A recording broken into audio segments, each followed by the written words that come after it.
Assalamualaikum dan selamat sejahtera kepada doktor dan juga cikgu-cikgu.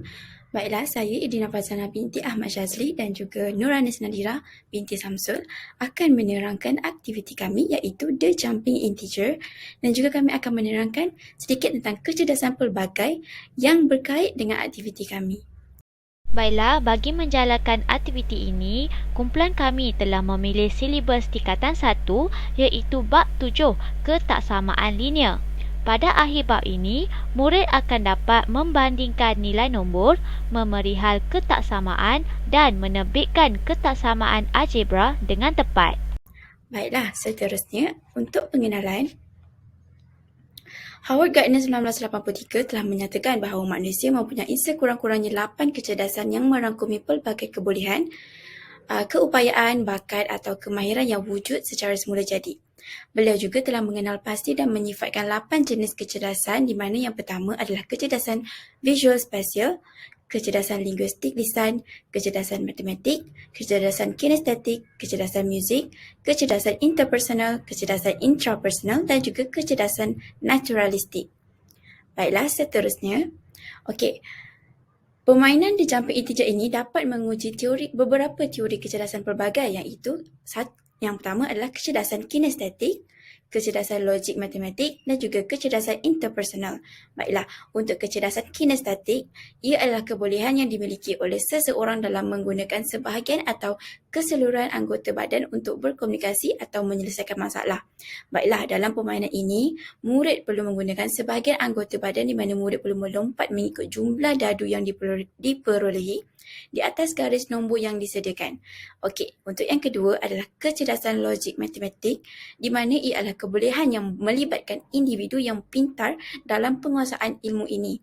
Baiklah, untuk aktiviti ini, ia dapat dilihat apabila permainan ini mempunyai kaitan dengan angka dan juga konsep nombor positif dan juga konsep nombor negatif. Baiklah, di mana sekiranya murid mendapat nombor dadu yang negatif, murid perlulah melompat ke arah kiri iaitu ke arah nombor negatif. Manakala sekiranya murid mendapat nombor positif, maka murid perlulah bergerak ke arah kanan iaitu nombor positif. Oleh itu, pelajar perlulah mengaitkan dengan konsep itu untuk main permainan ini. Baiklah, seterusnya adalah kecerdasan interpersonal, di mana ia adalah berkait rapat dengan emosi, di mana kecerdasan ini adalah kemahiran yang bertindak secara berkesan terhadap orang lain secara praktikal, seperti menggalakkan murid terlibat dalam suatu aktiviti ini.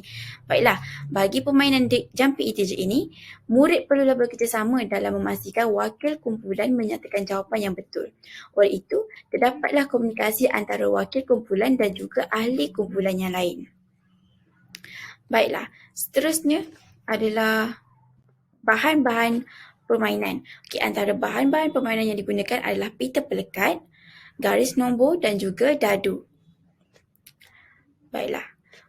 Seterusnya adalah manual permainan. Okey, langkah yang pertama, guru perlu membahagikan murid kepada 2 kumpulan dan menyuruh setiap kumpulan untuk memilih satu wakil dalam satu kumpulan.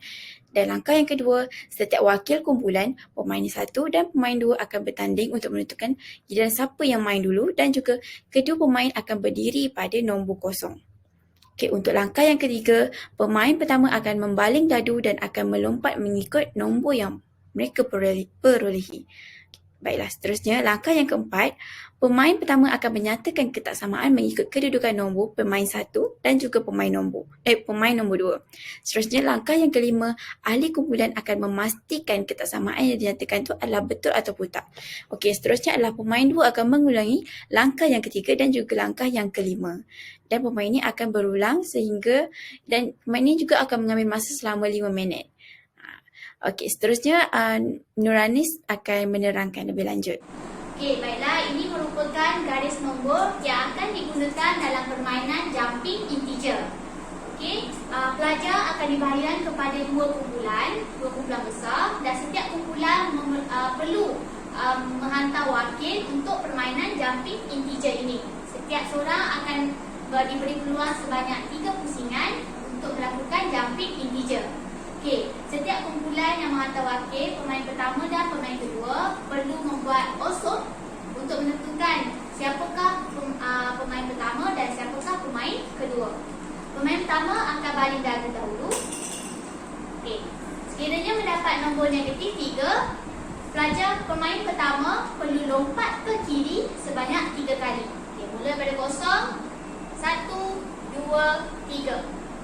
Kemudian pemain kedua baling dadu.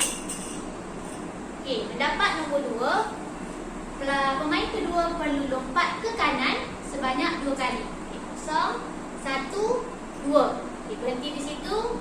Dan pemain pertama akan menyatakan ketaksamaan, iaitu negatif 3 lebih kecil berbanding positif 2. Negatif 3 lebih kecil daripada nombor 2. Dan pemain kedua akan menyatakan ketaksamaan dia, iaitu 2 lebih besar daripada negatif 3. Okey, selepas itu setiap kumpulan perlu menyatakan sama ada ketaksamaan disebutkan oleh pemain adalah betul ataupun salah. Dan selepas itu permainan ini teruskan untuk pusingan yang seterusnya. Itu sahaja. Awesome. Okey. 2. Okey. Muling.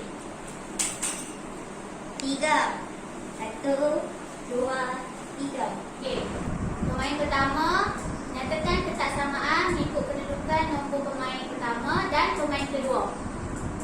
2 lebih kecil daripada 3. 3 lebih besar daripada 2. Okey, seterusnya ahli kumpulan akan memastikan ketaksamaan yang dinyatakan adalah betul ataupun salah. Permainan diteruskan lagi untuk pusingan yang kedua. 2. 1, 2. Okey, baling. 2. 1, 2. Menyatakan ketaksamaan dengan pemain kedua. 4 lebih kecil daripada 5. 5 lebih besar daripada 4. Okey, permainan diteruskan lagi untuk pusingan ketiga. Negatif 1. 1. Ya. Negatif 2. 1, 2. Pemain pertama sama dengan pemain kedua, iaitu nombor 3.